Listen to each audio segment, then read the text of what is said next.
หายมันก่อนเลิกคนดีปีนี้ราคามันเกือบ4,000แล้วเลยน้องเรื่องงานน้องไอ้ขอไว้เอามันเขียวจำไว้ก่อน3 เมตา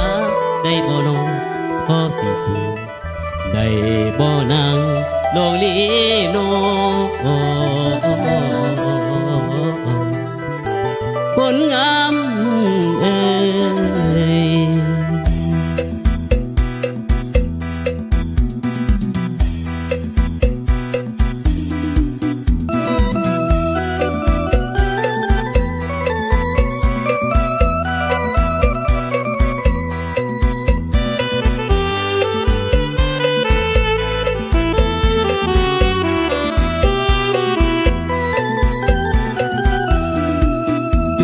บ่โนขายมันแล้วก็สิไปแน่นอนคนดีอย่าเป่าเปลี่ยนไปไอ้หาเงินก่อนคำงอนเจ้าอย่าน้อยใจเงินพอเมื่อไรขายเมื่อไรสิไปแต่งงานราคาปีนี้บ่ดีเหมือนเก่าจะนักซอกเฮากะเคือนเงินราคามันนกมีใหม่เปลี่ยนใจจากหนุ่มขายมันไปหักไอ้หนุ่มลานมันความสัมพันธ์นั้นยังอยู่บ่ขายมันใดสิไปขอนั้นไปมันไปแดงหาเงินใดสิไปขอนั้นไปมันไปแดงค่าดองแพงบ่ตีดอกน้องสองเกียมจงน้องอย่าโทษเตรียมตาละใจได้ก็มาอย่าเปลี่ยนไปได้เรื่องอย่าได้เครื่องว่ายันข้ากระเป๋าเสียวเท่าเอาแกไปขอน้องเทวันนั้นแน่นอนหา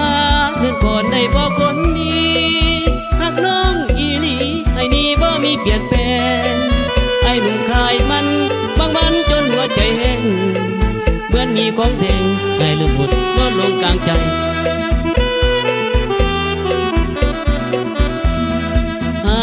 เกินได้ขายมันเหี่ยก่อน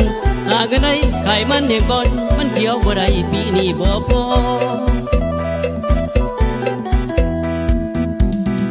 สองหัวใจเอาให้มันคงจะได้ขึ้นลงงงเองเงินราคามันให้หนุ่มสวนมันกับหนุ่มล้านมันจะได้ไปต่อ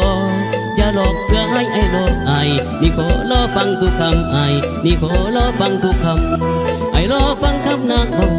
ไอ้รอฟังคำนางบอกรักสองเขายังเหมือนเดิมหรือบ่ปีหน้าขอยังแต่งงานได้บ่ได้บ่ได้บ่ได้บ่ได้บ่ได้บ่ได้บ่ปีนี้แต่งบ่ทันสิเอามันเกี่ยวจำนางไว้ก่อนขอวอนคนดี